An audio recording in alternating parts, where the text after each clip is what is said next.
Nem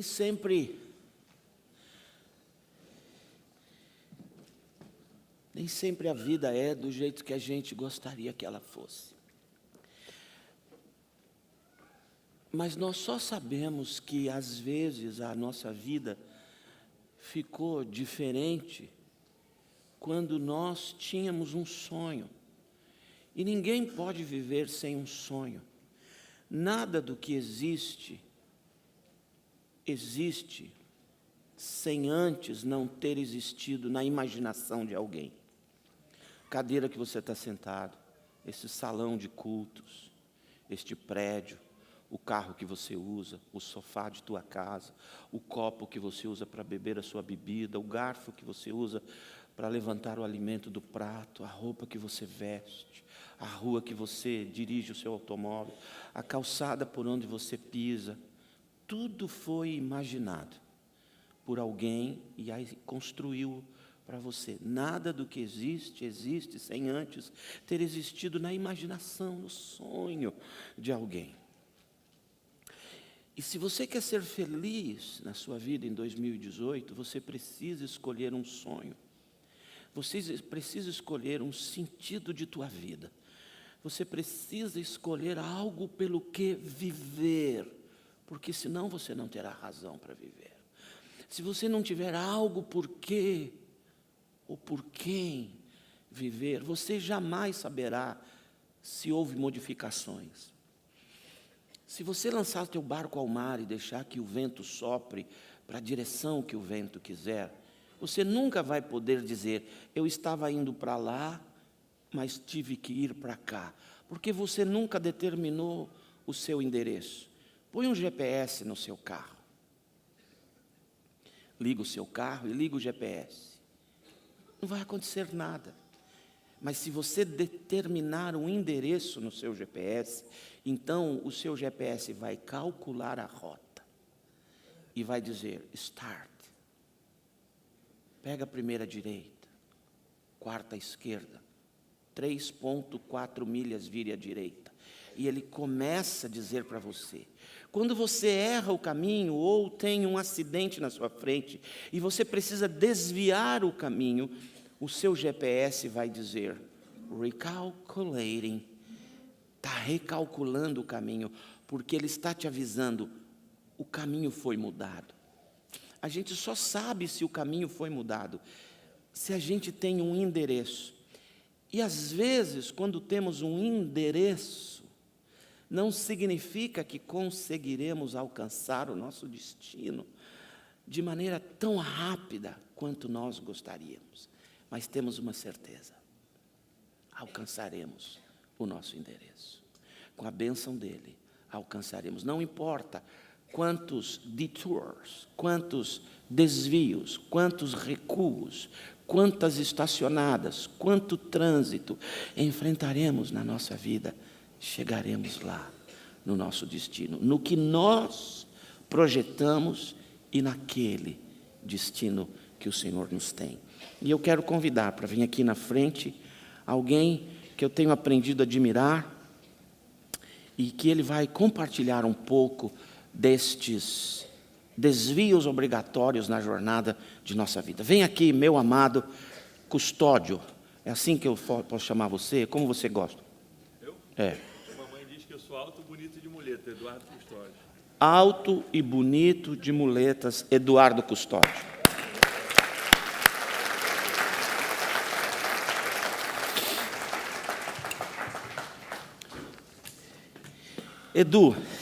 Eduardo,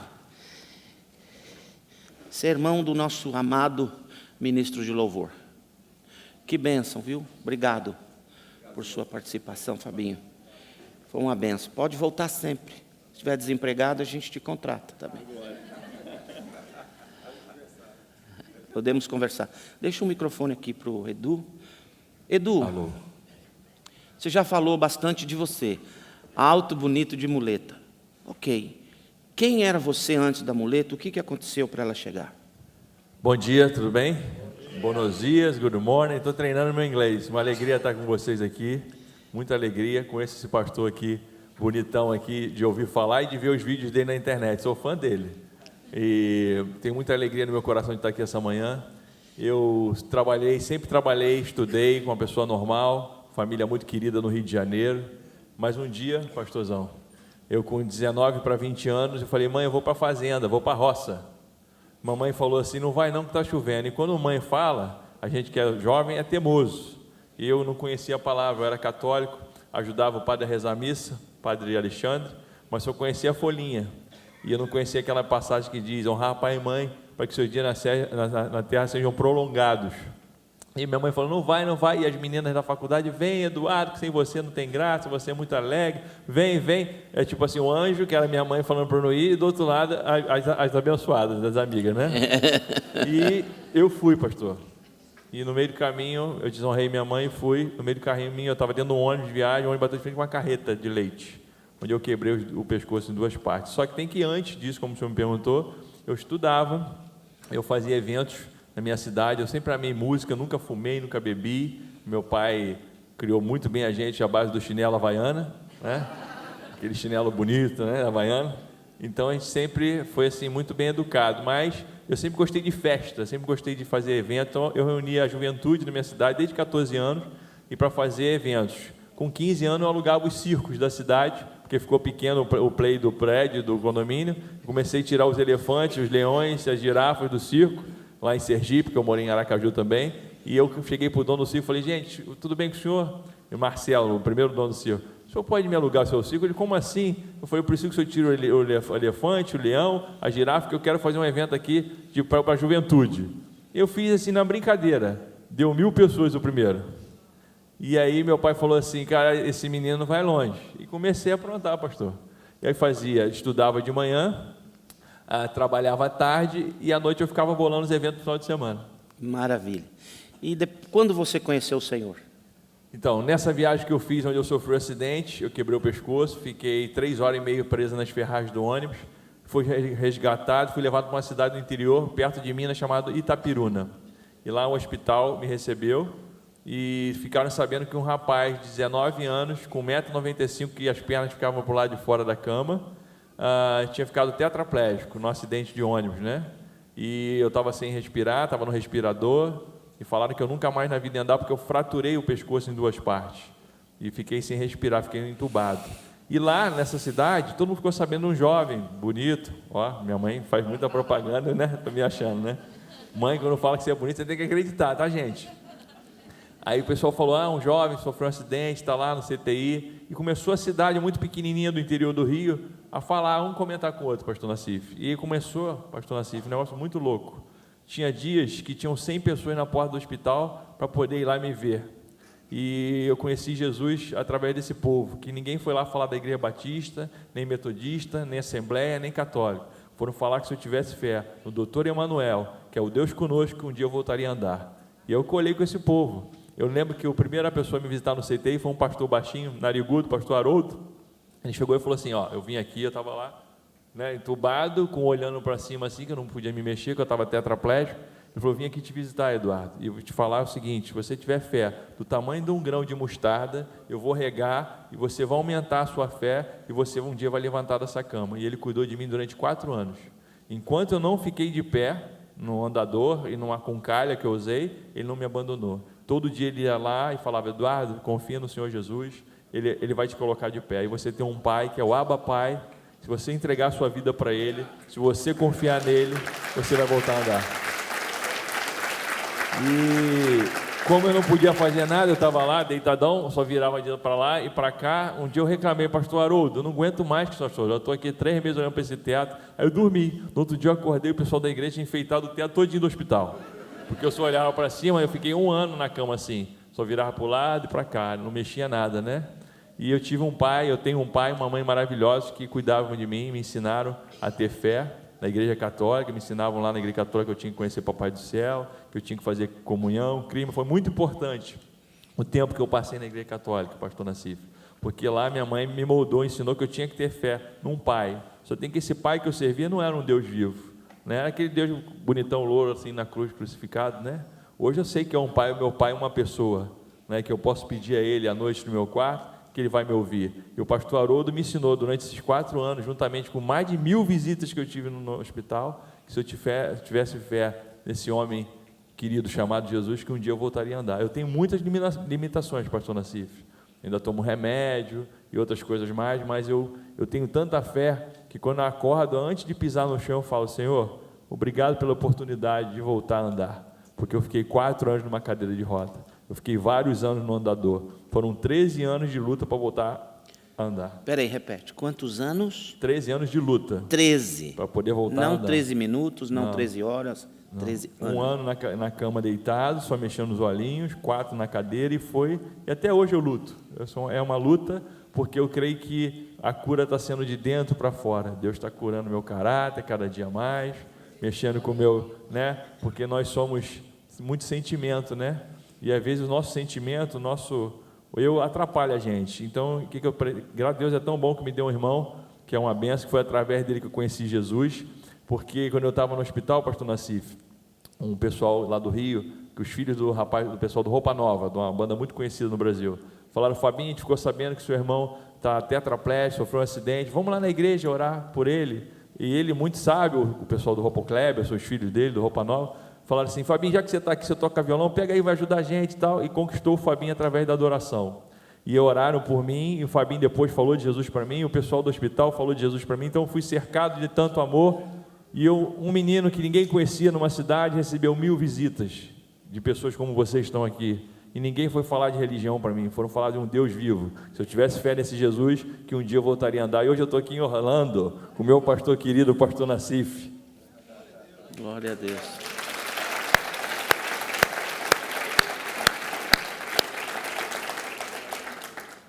Qual foi o momento mais difícil?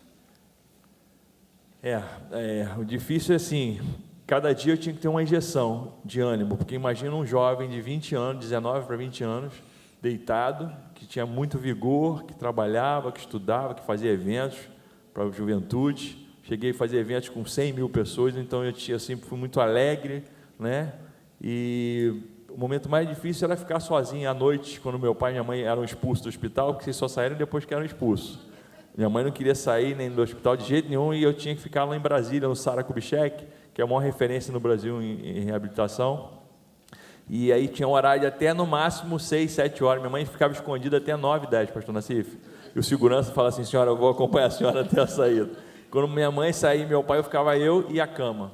E aquele monte de jovens deficientes. E eu, como não tinha nada para fazer, não conseguia dormir, e aí tinha uns que andavam de muleta, outros andavam de cadeira de roda, e eu era o mais ruim, porque eu só fazia assim com o braço, que foi o meu primeiro movimento que eu fiz depois de muito tempo. E aí eu fazia barulho assim com o braço, aí vinha os deficientes, ficavam em volta da minha cama. Eu falei: gente, é o seguinte, eu não mexo nada, mas um dia eu vou voltar a andar. Então vamos bater um papo aqui. Esse Jesus que eu aprendi lá em Itapiruna, ele vai me curar. E você está maluco, cara? Você não mexe nem o olho direito, como é que você vai sair daí? Eu falei: cara, um dia eu vou voltar aqui andando nesse hospital. Passaram-se muitos anos, eu voltei lá, pastor Nassif. Quando a equipe me viu, um passou mal, outro ficou vermelho. Eu falei: gente, eu vim aqui para dar um beijo em vocês, para agradecer e dizer para vocês que o doutor Emanuel, que é o Deus conosco, me colocou de pé.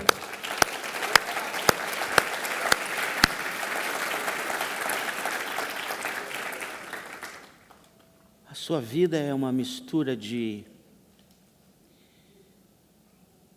perseverança incansável e fé no doutor Emanuel. Nesse auditório, e nós estamos na internet com muita gente no Brasil, algumas pessoas fora do Brasil nos assistindo, temos amados lá em Portugal, temos queridos em vários lugares que estão nos vendo. E aqui no auditório talvez tenhamos pessoas que estão ou têm conhecidos, amigos e parentes que estão num momento de luta muito grande. Qual é a sua palavra de esperança para essa gente? A minha palavra, pastor Nassif, é que cada dia me faz levantar. Fé num Pai vivo, que é o meu Abba Pai, que é o seu Abba Pai. E Deus é um Deus vivo. Deus não é um Deus longe, como eu pensava que era longe. Meu Deus está lá no céu. Não, Deus está aqui comigo. E se eu pedir a Ele como filho, Ele vai me ajudar. Foram muitos anos, são 22 anos de luta, lutando a cada dia, com todas as limitações que eu ainda tenho. mas o que me faz andar, o que me faz caminhar é a fé no meu Pai. Esse Pai é vivo. Quero dizer para você, onde você estiver, em qualquer lugar do mundo, se você botar seu joelho no chão e falar com o seu Pai, Ele vai te ouvir.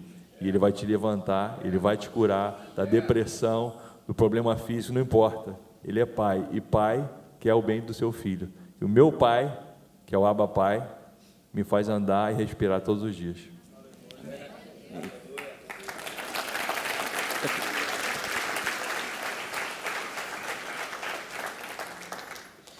Quando eu estava negociando com esse menino, o nosso tempo aqui, eu disse para ele, eu estou debaixo de ordens, e eu tenho que fazer o culto ser desse jeito. Mas ontem à noite eu falei para minha esposa, eu vou fazer do jeito que Deus quiser, mesmo que isso signifique contratar o Fabinho com a minha despedida. Eu não vou pregar. Mas eu queria só mencionar, eu prego domingo que vem, prometo. Ainda mais que eu vou passar uma semana sem ter que preparar sermão, eu uso esse já, né? Mas nós estamos conversando aqui na Bíblia em Marcos 9. Nós aqui, lá no Ministério Americano. E hoje eu ia pontuar quase as mesmas coisas que o pastor David. Mas a sua história me faz lembrar 3 atos de Jesus em 3 diferentes milagres, em Marcos 8 e 9. O primeiro foi quando levam para Jesus um surdo, e por ser surdo não podia falar. A Bíblia diz que Jesus o tomou à parte e o curou. Depois, levaram para Jesus um cego. E a Bíblia diz que Jesus o tirou da aldeia e o curou. E o sermão de hoje é Monte da Transfiguração, onde eles têm um encontro com a glória do Senhor, onde eles têm um encontro com Deus que é todo-poderoso, a maior autoridade do mundo. Tem Moisés, tem Elias. O Pedro fica logo pensando, vamos fazer uma cabaninha para cada um, vamos morar aqui. Que é tão bom morar no Monte da Transfiguração, é tão bom morar no vislumbre da glória, da majestade, do brilho, do resplendor, do poder do Senhor. Eu quero morar aqui. Mas uma voz vem do céu e diz, este é meu filho amado, em quem minha alma se alegra, ouçam a ele. E de repente Elias desaparece, Moisés desaparece, mostrando que Jesus não é um igual aos outros, ele é o maior, ele é Deus. E em seguida eles descem da montanha e vão para o vale. E no vale da vida, o que Jesus ensina é isso. Nós somos convidados por Jesus a subir a montanha da contemplação do seu poder. Nós somos convidados por Jesus a ir à presença dEle e lembrar quem Ele é, o poder que Ele tem, a capacidade que Ele tem de levantar o custódio, de levantar você. Se nós não tivermos encontros com a glória, encontros com o poder, encontros com a majestade, encontros com o resplendor inexplicável e indizível da presença do Senhor, nós não conseguiremos viver no vale. A montanha é opcional, o vale é obrigatório. A montanha é um lugar onde a gente vai se quer. O vale é o lugar onde a gente vive. E o vale onde vivemos não é um lugar justo, não é um lugar perfeito. O vale é um lugar de acidentes de ônibus com caminhões. O vale é um lugar de depressões, de dores, de perdas. O vale é um lugar de sofrimento, mas é o lugar onde o Senhor quer que eu e você vivamos. Porque lá no vale tem meninos endemoniados, tem crianças sofrendo, tem casamentos à beira da destruição ou destruídos. No vale há traições, fraudes, enganos, mentiras. E você que é do Rio de Janeiro, no vale tem bala perdida. No vale tem ataque terrorista. No vale tem caminhão desembestado, tem avião batendo em torres. Mas é neste vale que o Senhor precisa de você. Porque no vale de dores é o lugar da nossa convivência. É onde vivemos com os que sofrem. Mas sabe, Jesus não quer que você viva no vale para sofrer, ainda que você passará por aflições, como ele disse, no mundo tereis aflições. Mas graças a Deus ele não parou ali, ele disse, tem de bom ânimo, eu venci o mundo, e você é mais do que vencedor. Mas sabe, a nossa efetividade no vale dependerá da nossa frequência na montanha da glória e do poder. Se você não frequenta as montanhas da adoração, onde você tem encontros com o resplendor da majestade, do poder, da força, da autoridade do Criador, você não vencerá os demônios do vale. A Bíblia diz que um homem se acerca e diz, Jesus, eu trouxe meu filho para os seus discípulos, os discípulos que não subiram na montanha. E eles não puderam expulsar o demônio. Então Jesus expulsa o demônio daquela criança. E os discípulos depois perguntam em particular para Jesus, Jesus, por que nós não conseguimos? E ele disse, porque vocês não subiram a montanha. Ele disse, certas castas, casta quer dizer grandes quantidades e níveis de autoridade, certas castas de demônios só serão derrotados com oração e jejum. Não significa que quando a gente encontra com uma pessoa endemoniada na rua, a gente diz para o demônio, dá um tempo que eu vou orar e jejuar, já já eu volto. Não é assim que funciona. É porque eu já tenho como costume de ser cristão, subir a montanha. Edu, eu tenho certeza absoluta que a sua montanha foram aqueles anos de hospital. Aquele primeiro ano onde você só pôde olhar para cima, era a direção para a qual o Senhor queria que você olhasse. Porque só olhando muito para a montanha, para a glória, é que a gente tem essa fé que levanta. Jamais apresente-se diante de homens sem antes ter se apresentado diante do Senhor.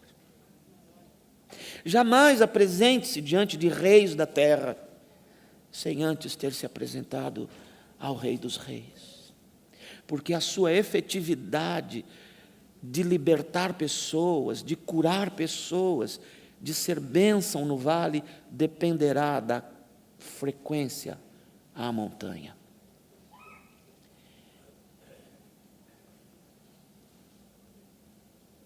É impressionante como Deus pode nos levar assim, num piscar de olhos, a inspiração da sua glória, à desesperação do vale. Assim. Eu acho que você foi levado da inspiração de tua vida ao desespero do vale naquele acidente de ônibus. Mas ali Deus estava também, começando algo na sua vida que faz bem à nossa. Eu preferia que jamais isso tivesse acontecido com você. Eu acho que você também, mas o que lhe aconteceu agora nos faz bem. E eu quero te dizer obrigado pela sua fé, pela sua luta perseverante, incansável, Não só para andar, Edu. Eu quero lhe agradecer por sua fé e por sua luta incansavelmente perseverante de dar o seu testemunho a todo lugar. Obrigado. Amém. Eu queria agradecer pela vida do pastor Nassif, que eu acompanho o senhor há alguns anos, e quero dizer que o senhor é um pai de verdade, e que às vezes a gente não entende as perdas, né? Mas às vezes a gente perde para ficar mais perto do pai. Eu perdi muitas coisas, mas hoje eu estou perto do meu pai. Eu sei que o senhor é um homem de Deus, que o senhor perdeu algo precioso, mas o senhor hoje está mais perto do pai. Eu agradeço a Deus pela sua vida, porque o senhor tem sido uma referência para mim, mesmo longe. Deus abençoe o senhor. Deus te abençoe.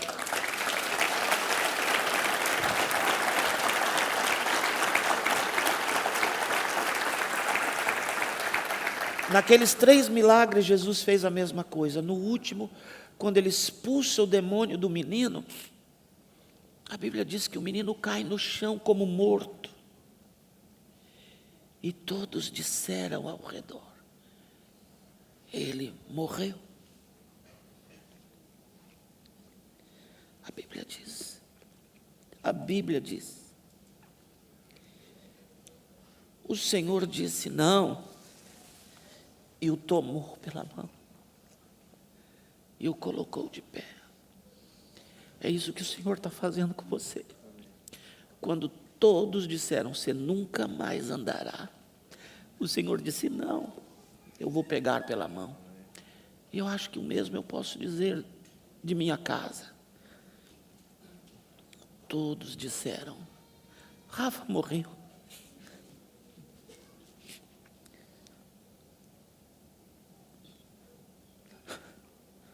Não é verdade? Ele o tomou pelas mãos. Ele vive. Ele vive e reina junto com o nosso Pai, Abba Pai. Eu não sei qual será o desfecho da história de sua vida. Mas quando a gente tem Jesus, nunca mais na vida de um crente, nunca mais na vida de quem tem Jesus, nunca mais na vida daquele que nele crê, nunca mais. A última notícia é a notícia da morte. Nunca mais. Para quem tem Jesus, a última notícia sempre é a notícia da ressurreição.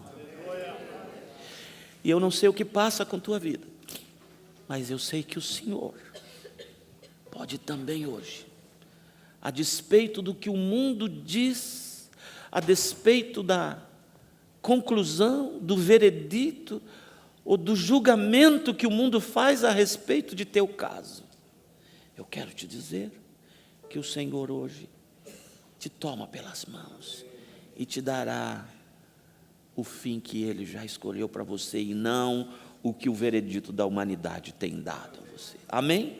Vamos ficar de pé, vamos orar. Fica aí sentado. Fica aí tranquilo. Antes de orar, eu queria glorificar a Jesus na vida desse menino, dando uma salva de palmas.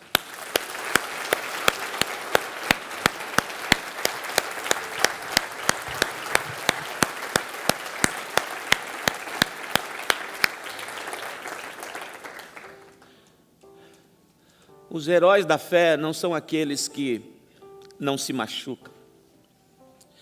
Os heróis da fé são homens como este, que nunca cansam de lutar. Senhor Jesus, quero te agradecer tanto pela vida do Custódio e do Fabinho, te agradecer tanto pela vida e pela vinda deles aqui nessa manhã. Quanto fomos abençoados. Quero te louvar pela vida deste guerreiro, deste valente do Senhor Jesus, e quero te pedir: Deus, completa a obra, livra-o dos remédios e de tudo mais, para que ele ainda ande da melhor maneira. Mas se o seu plano é fazê-lo apoiar-se nesta muleta, que esta muleta seja a chave pela qual portas se abrirão e o testemunho do poder de Jesus seguirá sendo dado através da vida deste valente de Jesus. Abençoa-o, Deus, com toda sorte de bênçãos. O Senhor conhece ainda os desejos do coração desse moço alto e bonito. O Senhor conhece, tal Pai. Eu, como pastor do Evangelho de Jesus, eu peço que o Senhor abençoe, que o Senhor cuide dele e que o Senhor realize todos os sonhos de seu coração. Deus, nós vivemos numa cidade que tem a Disney, e o slogan da Disney é: "This is a place where your dreams come true." Este é o lugar onde os seus sonhos se tornam realidade. Oh Deus, nós sabemos que isso não é verdade. Não é a Disney que torna os nossos sonhos em realidade. É a pessoa do Senhor Jesus quem faz isso. E eu quero te pedir, realizador de sonhos, Senhor Jesus, faz isso na vida do Edu e de sua casa. Mas faz isso na vida de cada irmão e de cada irmã que está aqui. Cada um que quem sabe está sofrendo, está lutando, está num enfrentamento complicado. Quem sabe pessoas ao redor deles estão dizendo: não tem mais jeito. Tem jeito, porque cremos num Deus todo-poderoso. E eu oro, Deus, para que as tuas bênçãos hoje sejam derramadas na vida de cada pessoa, de cada família representada nesse auditório, dos que nos estão assistindo pela internet. Que a tua bênção seja hoje e agora derramada sobre toda essa gente. É a minha oração no nome poderoso, bendito e forte de nosso Senhor Jesus. Amém? Amém?